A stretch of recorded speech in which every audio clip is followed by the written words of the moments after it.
Hello everyone, this is Minji from Minji Teaches Korean. Recently I was in Japan and I've been learning Japanese for a while. I'm still a beginner learner, but I struggle to understand when people spoke quickly. So it was frustrating, but it also gave me insight into how some of you might feel when learning Korean language. So in today's video, I would like to introduce some methods that you can try when you've reached in a certain level in your Korean studies but aren't sure what to do next. If you reach a certain level in Korean and want to explore different study methods on your own, I recommend this video. Let's get started.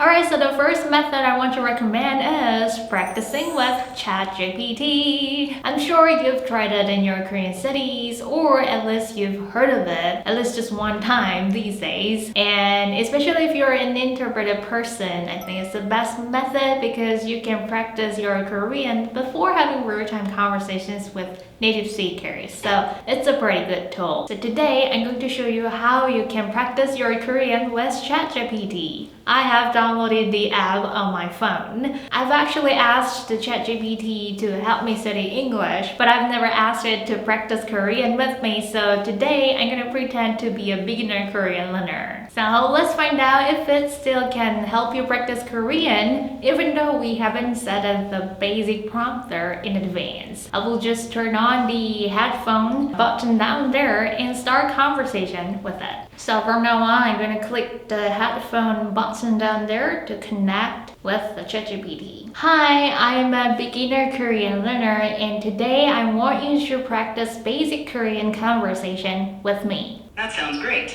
Let's start with some simple greetings. How do you say hello in English? Korean? But I want you to speak in Korean. 알겠어요. 안녕하세요. 오늘 기분이 어때요? But you just spoke too fast. Can you speak slowly?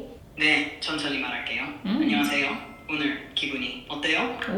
오늘 기분가 좋아요. I just made mistakes to check out if it can still correct my mistakes. 좋아요. 오늘 뭐 했어요? And please correct my mistakes if I make any ones. 알겠어요. 오늘 뭐 했어요? And I also want you to 서울에서 왔군요. 서울은 정말 아름다운 도시예요. 여기서 뭐를 공부하고 있어요? 지금은 대학원에서 한국어 교육을 공부하고 있어. I just spoke the 반말. 대학원에서 한국어 교육을 공부하고 계시다니 멋지네요. 어떤 과목을 주로 공부하고 있어요? I said 한국어 교육. 아, 죄송해요. 한국어 교육을 공부하고 있군요. 그 과정은 어때요? I'm sorry, what is 과정? 과정이 뭐예요? I just asked a question. 과정은 코र्스를 의미해요. 그럼 한국어 교육 과정이란 한국어를 가르치는 과정을 말해요.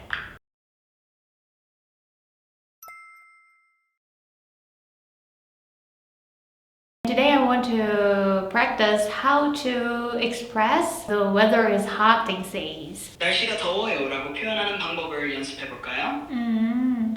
So can I say 날씨가 더워요 in Korean? 네, 맞아요. 요즘 날씨가 정말 더워요. Is there any other native-like ways to describe hot weather? 네, 더운 날씨를 묘사하는 다른 방법들이 있어요.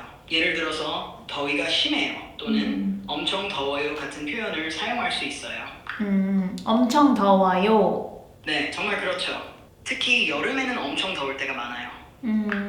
너는 더울 때 어떻게 해? 저는 더울 때에는 휴식을 취하거나 시원한 곳에 있어요. 휴식을 취하다 뭐예요? I just asked a question. 휴식을 취하다는 것은 쉬거나 쉬는 시간을 가지는 것을 의미해요.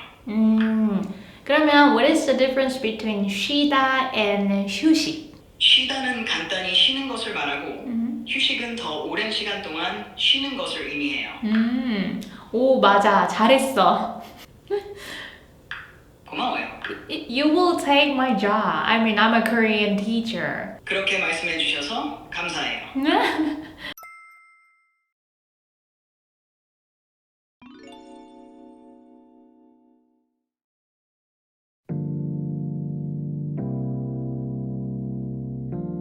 The second method. They say when adults study a language, input is important, but the key is to engage with content slightly above your level. So if it is too advanced, like political news, for example, this might appropriate for some learners, but if it is too difficult, you won't understand it no matter how much you watch or listen. Therefore, slightly challenging input is important. And when we are learning a language, ideally, you should practice listening, reading, writing, speaking all together. But since we are living in a busy world, if we had to choose just one thing, I'd say reading is the best option to start with, because it allows you to take your time, look up unfamiliar words, and use your existing language knowledge based on your native language. With the dictionary, you can understand even difficult sentences by just combining the meanings. Even though if you're not really familiar with the sentence structure or any other grammatical elements, you'll still get the meaning. Increasing the amount of information you consume is important because you understand as much as you know in the end. In this regard, reading every day is a good option. Also, if you have your spare time, you can ask AI to read the text out loud, or you can read it out loud yourself. In order to practice listening, reading, speaking all together, and you might also try writing the sentences on your own, right? So whether it is articles or books, choose short reading materials in your area of interest and read them daily. The third method is a simple way to integrate Korean into your daily life. Instead of watching videos or other media, try expressing your frustrations. You can improve your skills by running a blog, YouTube, or using other social media if that is your thing. This will prompt you to search for words to articulate your thoughts. Instagram, for example, has many study accounts where you can motivate each other, often leading to more study as you prepare your posts. As mentioned in the second method, sharing the books you're reading would also be beneficial. Alright, the fourth method. Of course, taking classes is also a good option, but this time I'm not talking about taking the courses passively. As mentioned in this video, you need reading materials and guidance, and there are courses that provide both. I'm talking about the Story Learning Korean Uncovered, the course that I've developed and created for a long time. I've just put my heart and soul into creating the course. So when I developed the stories, I just based on the principle that input is crucial for adult learners. So these stories span 30 chapters, with beginner lessons focusing on a man wearing a traditional god hat traveling through Korea, and intermediate lessons delve into a fun and mysterious story about a reincarnated woman. And I try my best to make the essential vocabularies and grammar are naturally integrated into stories. So the stories are well structured for each proficiency level. And for those looking to delve deeper, these courses offer interactive learning materials such as quizzes. I've also developed that quizzes. And every single chapter has vocabulary, grammar, and pronunciation video lessons that cover these important points appeared in the story. So following these stories immerses you in a Korean environment, and it also helps you learn vocabulary, grammar, pronunciation, and natural expressions in one cohesive experience. So whether you've struggled with other language apps or prefer an affordable alternative to private lessons, Korean Uncovered could be a great fit for you. So if you're interested in, and if you are still watching this video, just click the link below. Then you can access an exclusive discount link. Just visit storylearning.com/Minji97. For a limited time, they will provide you this offer. The beginner course is available for only $97, down from the original $297.